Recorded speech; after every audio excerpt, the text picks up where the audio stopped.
and change you'll ever get is from God. It's going to come from the Lord, or it's not going to come at all. It's going to come when you admit that you can't do it and that you've got to have His help.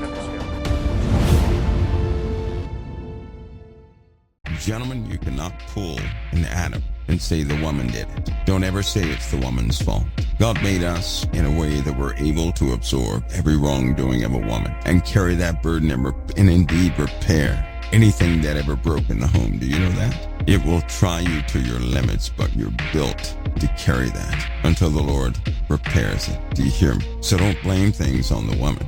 Assume responsibility. Because men, if we are loyal, if we set that loyalty standard within ourselves, not forcing anybody else to do it, listen, this is key. This is why dating.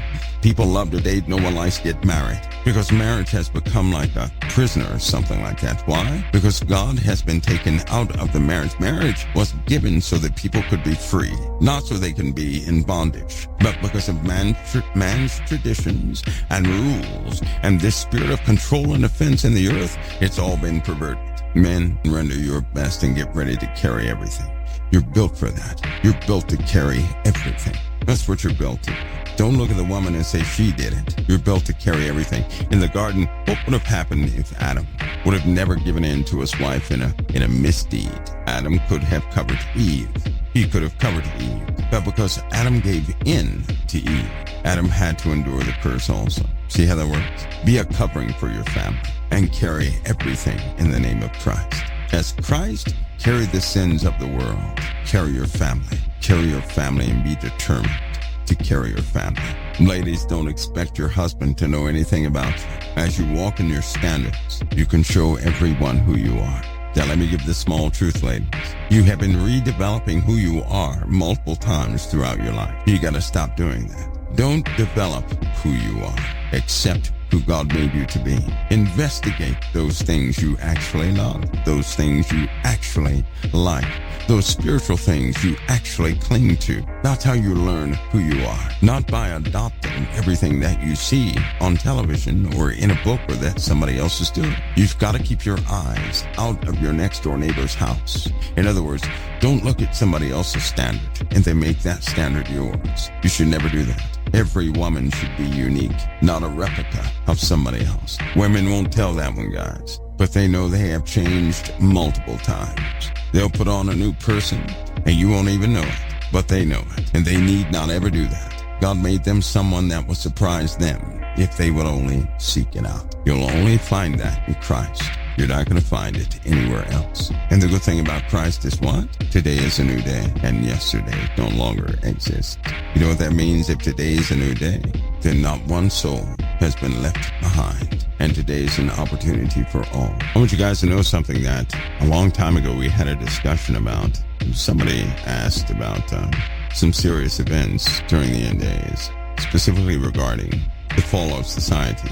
And when they asked about the fall of society, I told you guys some very specific things. I said, when you stop seeing important people and people who really have the wherewithal to run this country, when you stop seeing those individuals, it's because they're gone. They began to pull people into specific protected places. And the reason for that is because we're going to have a continuation of America, a continuation of Europe, a continuation of all these different nations. But in order to do that, they have to split the nations. They have to take the important individuals who care about the countries, who know exactly what to do in just about every single event. They have to pull these people into very special places, and nobody would ever see them again. They would essentially take them out of circulation. If you look at the world right now, it appears that most of the people who are in leadership should not be in leadership, just pure and simple. And it's also, we discussed something else, because somebody said, well, wouldn't everybody know? And I said, no, because people are going to lose their ability for sober things. People won't be able to tell because they're going to be so intertwined with some of the things happening. They'll just join in with the whole club, and they'll just do everything as normal because they want to prop up the idea of normalcy to everybody. But the telltale signs are people who should not be governing nations will govern nations. People who should not negotiate foreign policy will negotiate foreign policy, things of that nature, right? As a consequence of leadership, societies would begin to crumble. And it would appear to be, and this is what I said a long time ago, it would appear to look like things are getting out of control, like lawlessness is really about to just fall away. And people will begin to do everything they want to. I did tell everybody that most people would be armed. People would, crime would start to increase at an exponential rate. But the important people you would no longer see. The people who had true resolve, and they knew what they were doing in the countries, they would just up and disappear one day. Well, if you look at the selection of those we have in leadership, many of them should not be in leadership. They shouldn't go higher than where they are. They're stepping into roles that they're just acting a part. They really are acting a part. If you look at some of the successes in America, we've had no successes. In truth, we've not had any.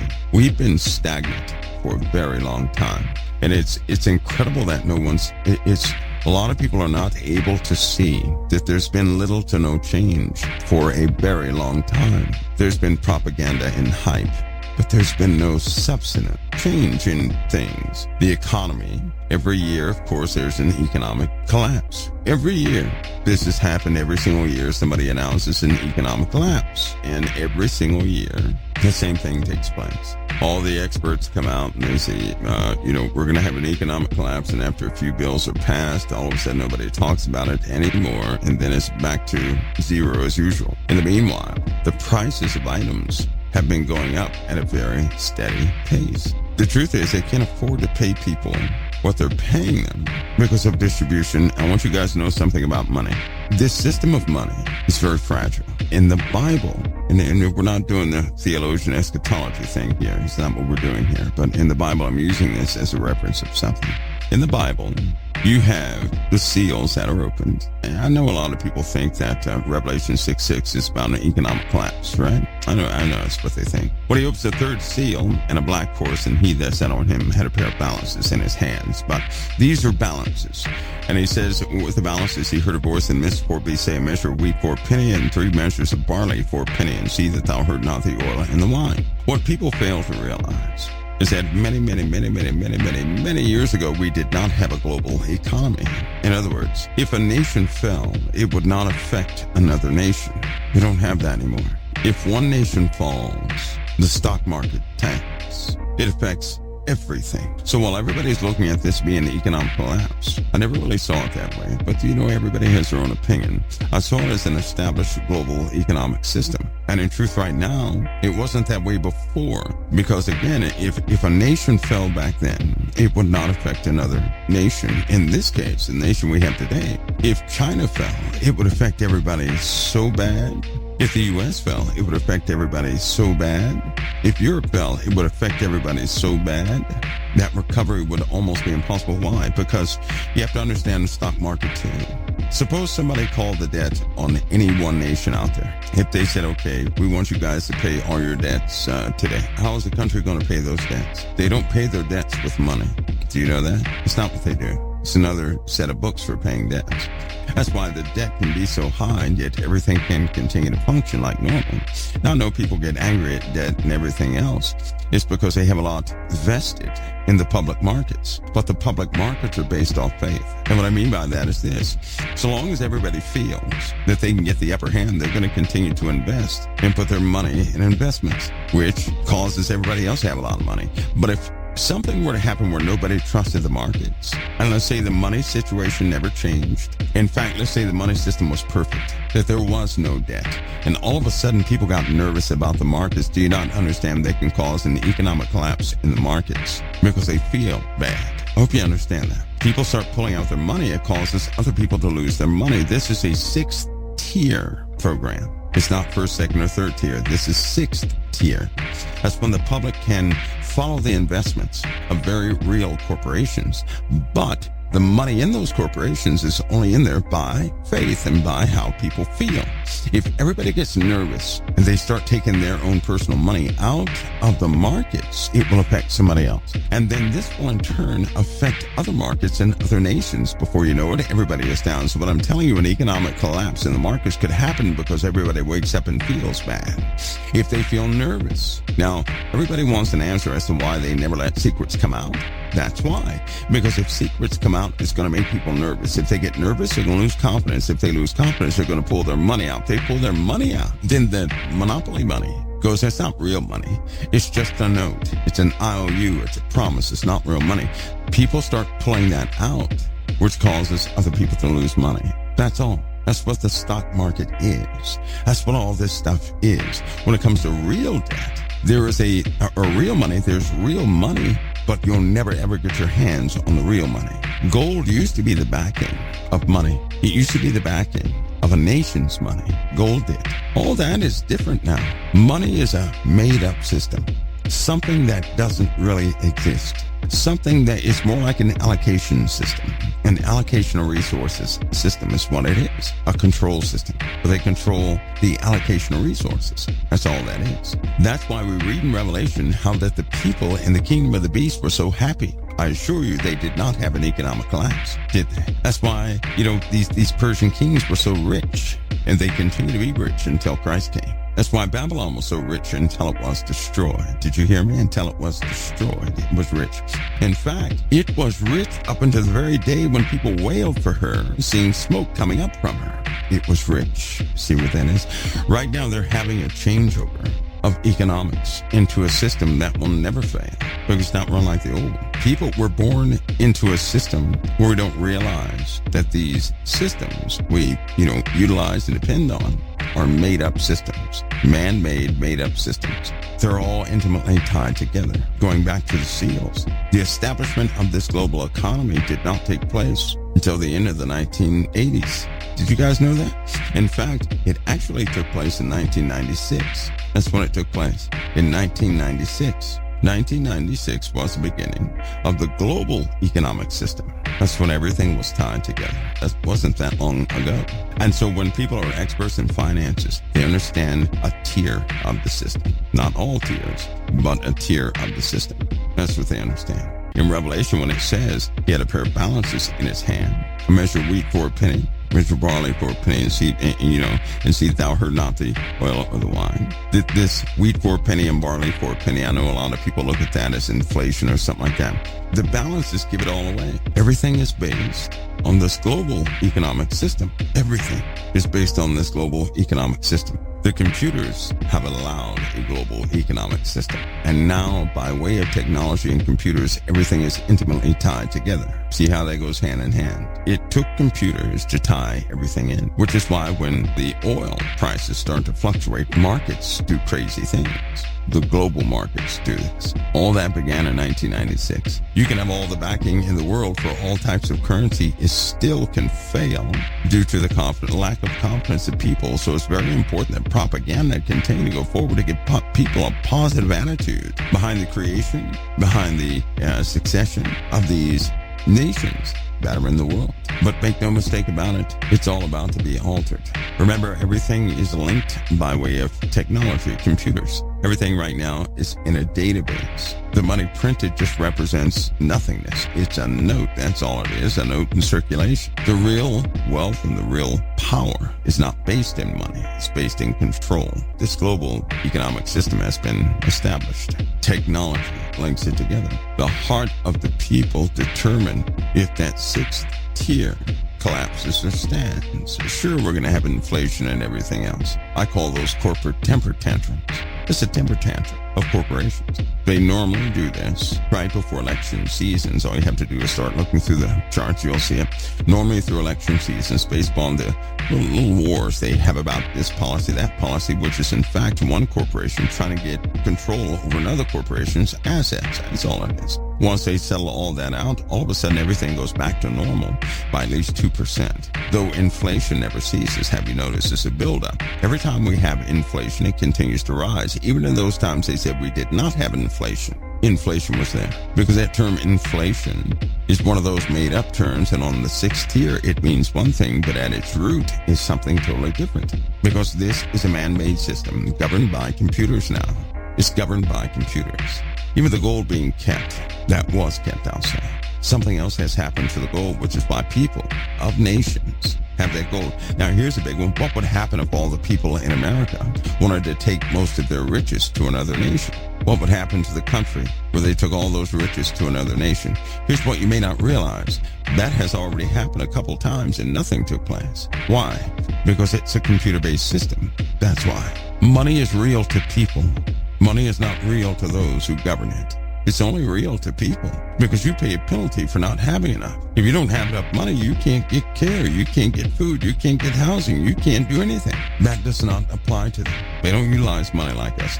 They go into a restaurant. There are people right now, they go into a restaurant, they don't pay anything. And nobody better ask them to pay anything. They walk in and walk out. They walk into any restaurant they want to and eat. They walk into any store, take any merchandise they want, and they leave. They don't pay anything and nothing is written down. Did you know that? They don't do any of that. They go into a hotel. They get booked. They don't pay anything. In fact, that room is marked red, which means it's kind of shut down, closed off, reserved, whatever the case is. They don't pay anything. There's people running around like that. Tens of thousands of people run around like that. They're from a different tier set. We operate on the control region, the sixth tier of a very complicated computer system. Artificial intelligence is coming out. It's going to be very important for the economic system. Why? Suppose AI recommends that you take your money out of one thing and put it in something else. That's what it's going to do for the beast system. It's going to essentially, and this is why a lot of billionaires are starting to speak up now, because they know what's about to happen. And what AI will do is suggest to the individual, not that it's going to make that individual rich, but it's going to take certain corporations down. It's going to take them down, take them out. It's going to cause people not to buy merchandise from them, not to have investments in them. That's how they take corporations down these days. That's the only way to do it. If they don't exist on that sixth tier, people won't accept them, thus they really don't exist. That means you can't have other people who are on payroll in view of the sixth tier that can get rich from it. Now it's an underground corporation. Now it's a lower tier corporation, which means nobody really sees it. The people still keep their money. It's just that you don't have an active part in society that way. You're not visible anymore. And they want to be visible.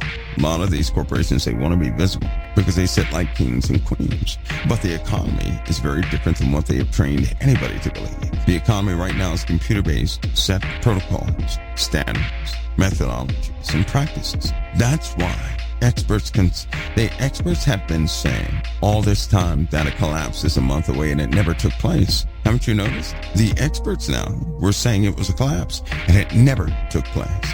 The experts of the experts were saying there was collapse and nothing ever took place. I remember back in the housing bubble, the government got mad at the Lehman Brothers because their acquisition of certain companies was not supposed to ever take place. They had a discussion with some of the big G meetings on this, like the G8, G7, all these different things. They had a meeting on that. 5 months later, the Lehman Brothers went out of business. So did two of the banks that backed the Lehman Brothers. And there's something. They took them down like it was nothing. The Lehman Brothers were supposed to be a company that couldn't be touched, and they were an example to the rest of the world, to the rest on the I believe it was the fourth tier.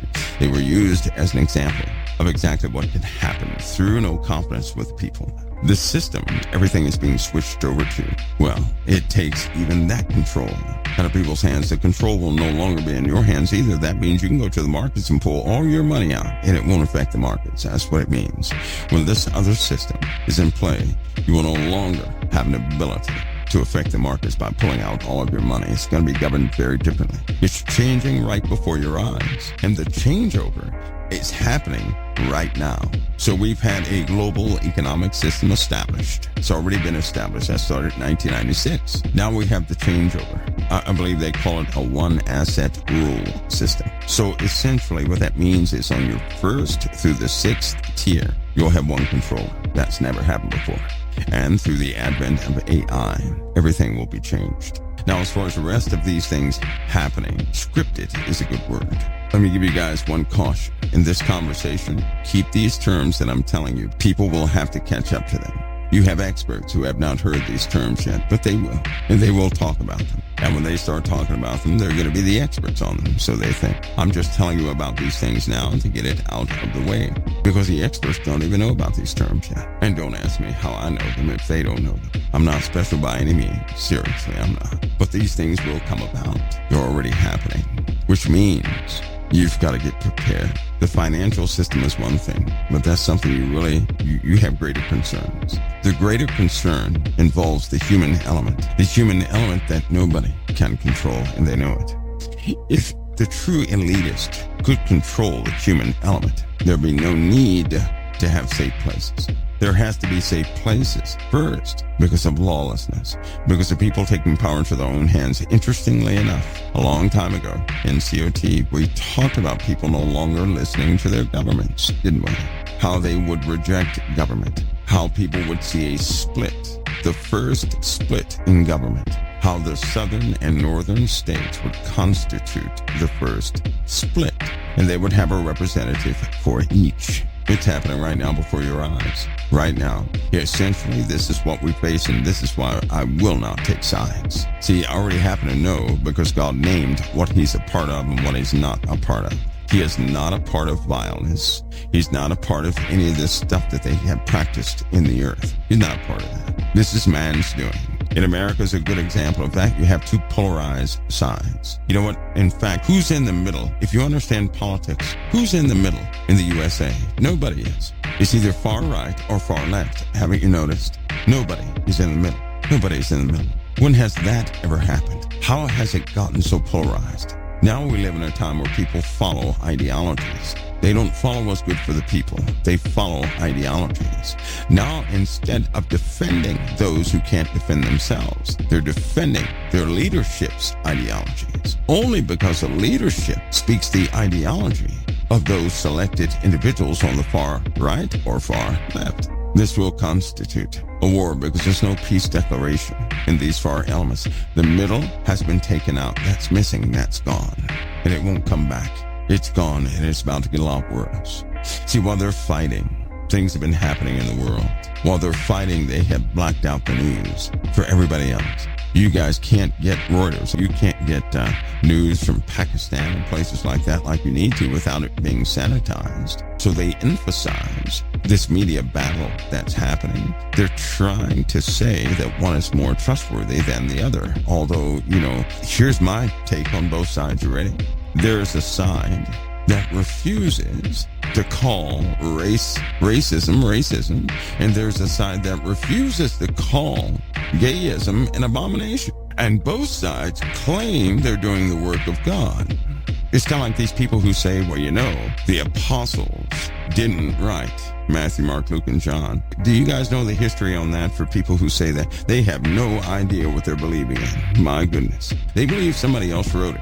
I don't subscribe to any of that nonsense. All that is conjecture. And if they knew the source of that it came from someone who ultimately said Jesus is not Jesus, the same one who put that information out, now they have a lot of people following it. People actually believe that. Now they're saying that Jesus is not Jesus because a lot of ideologies are floating around now. And people, I'm telling you right now, they're changing the gospel of Jesus Christ is what they're doing. There's a war on the gospel right now. But to understand that, you have to understand the history behind it. We're centric on Christ. It's important that everybody be able to be exactly who they are in the freedom of Christ. And while everybody's trying to prove things they couldn't possibly know, we're going to stick to Christ and continue to have revelation from him. And people's situations will continue to change. That's a blessing to me when people's kids come back, when their homes are in repair, when the impossible happens. And we get that every single week. My goodness, here at COT, we get that every single week. And it's because people are seeking Christ for themselves.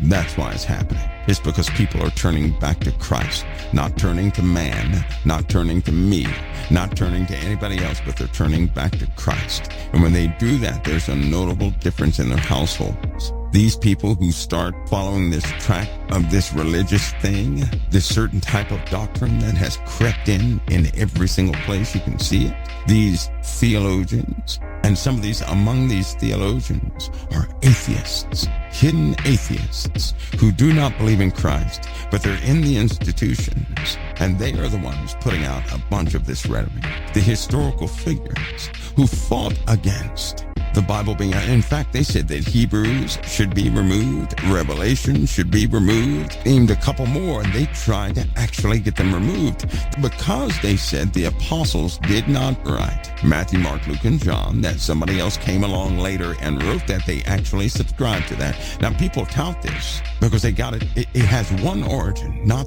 3, not 4, not 5. It has one origin.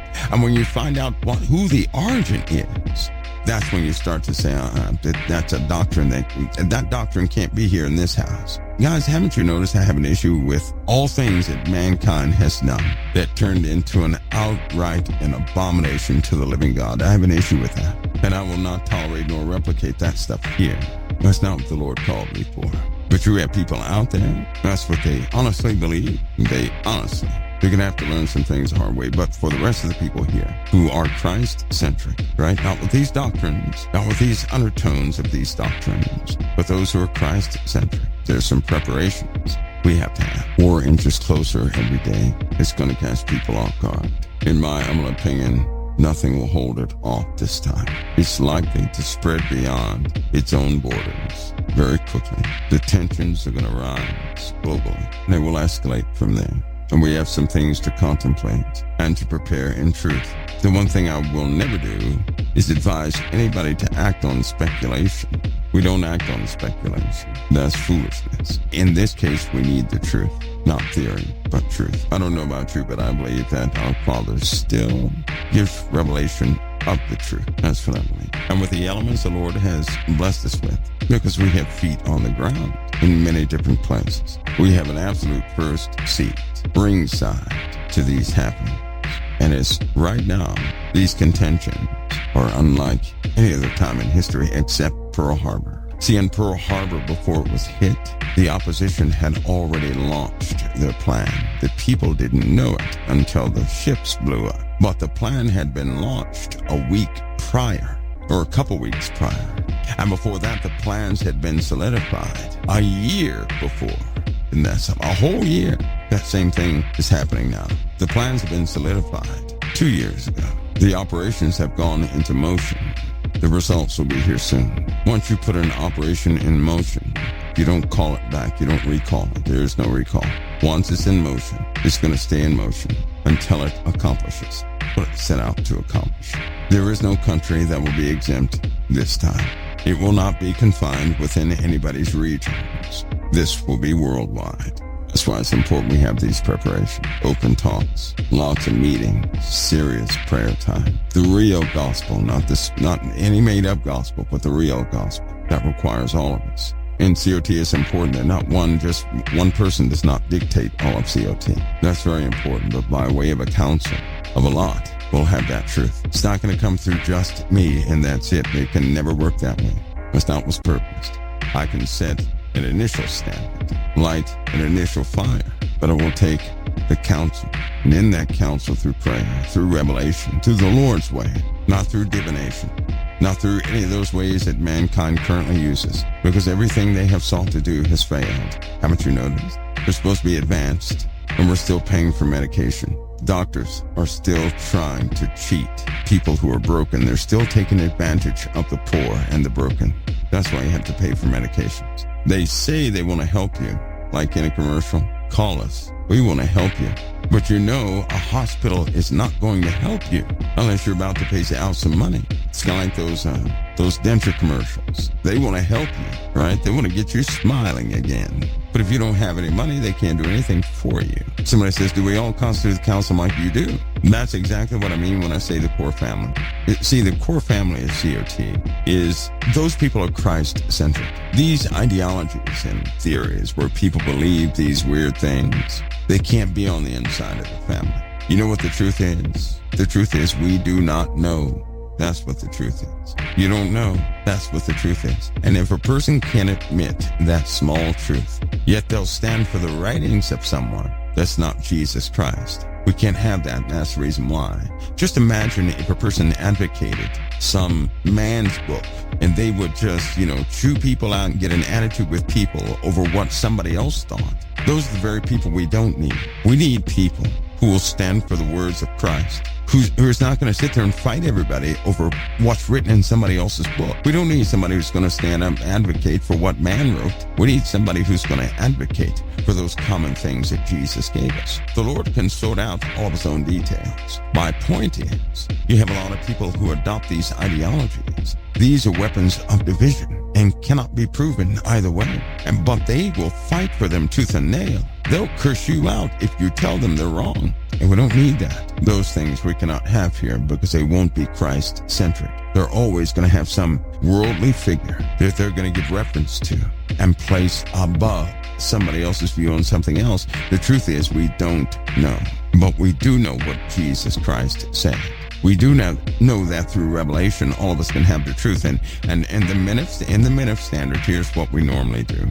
We'll pray for something. The next 2 or 3 days, we'll see what answers we have. If it's the truth, all of us will agree perfectly. Now, we don't sit there and we write down our answers. Now, this is amazing. Suppose everybody wrote down their answer. They turned in that answer in view of everybody right there, and then somebody read all the answers. Suppose 99% of those answers are written exactly alike. You know that's from the Most High. That's what we accept as truth. If there are too many differences in it, we cannot use it. If it's not aligned, we cannot use it. See, because in that minute of standard, we rely upon revelation from Christ for real, not the play stuff, the real stuff. So if it does not align, we can't even act on it. We can't do anything with it because the Lord is he's not divided in any way. And when he works, it's going to be exactly alike. I get passionate talking about it because we've experienced this so much. Yet you have a lot of people, they say they love the Lord, but they can't even believe in what the Lord will do. And the Lord desires that all of us know him this way. And you will know him that way based upon your loyalty to him, not to some author, not to man's works. The Bible says, cease ye from man whose breath is in the loins. And all too often, we put our trust in men. And then we sit up doing what? With a frown on our faces because something didn't come out right. That's why I told everybody in COT, I will fail every expectation you have. So don't put your expectations in me. Put your expectations in the Most High. That's why I never put my expectations in people. A person can't keep my standards. I don't want them to either, because all of us are unique. You're one of a kind. There's only one like you. And you're critical to what happens during these days. I love the truth. As a consequence, and because of who I used to be, I can't stand the words of men. I can hear pride. I can hear men boasting. I speak against that term, common sense, logic, academia, all those things. That's not centric in my faith. Jesus is. That's the name given to us. We can call God by no other name. God, by the way, is a designation. It is not his name. Jesus is the name that we were given. You start mentioning Christ, that's when people pop up and say, well, his real name wasn't that. That was written so that the people would do this, that, and the other. No, I believe in Christ, period. And that will never waver. And we are in critical days. And although everybody is needed, unfortunately, everybody won't participate because they will not agree to be Christ-centric also. They won't agree with that. See, folks, listen. This is why we have to be ever so careful in these days. We have to really give an effort to focus ourselves on Christ, on his principles, his word. Stay away from all this other stuff because it will be a distraction at the wrong time. These are days of establishment. They can be beautiful days for those who love the Lord. But we all know that with an opportunity comes a great time of regret. Like the times we regretted we did not give all of our attention to Christ at certain times in our lives. Well, this day we can follow him in truth. This day we can go forward in truth and never have that regret in the days to come. If you don't want to frown on your face in the days to come, then give your all today. We know that a frown comes on our face when we leave things undone and we don't see the outcome of Christ. Because we did not conform to his ways and we did not believe in his ways. Well, today is an opportunity to erase that frown. It really is. Because you'll look back on this day. You will look back on this conversation and say, I remember when we had that conversation and I did absolutely nothing The Lord, the Bible teaches us that many will have deep regrets because they did not hear. They didn't take the moments given them to prepare, to seek the Lord with all of who they are, not half of who you are, all of who you are. And if you don't want to be those who regretted what they did, then take advantage of this day the Lord has given. Do all that's right in this day. And if you wake up tomorrow, do it again. And if you wake up the next day, do it again. And do it as much as the Lord is willing to give you a day of His that you may occupy it. But be Christ-centric.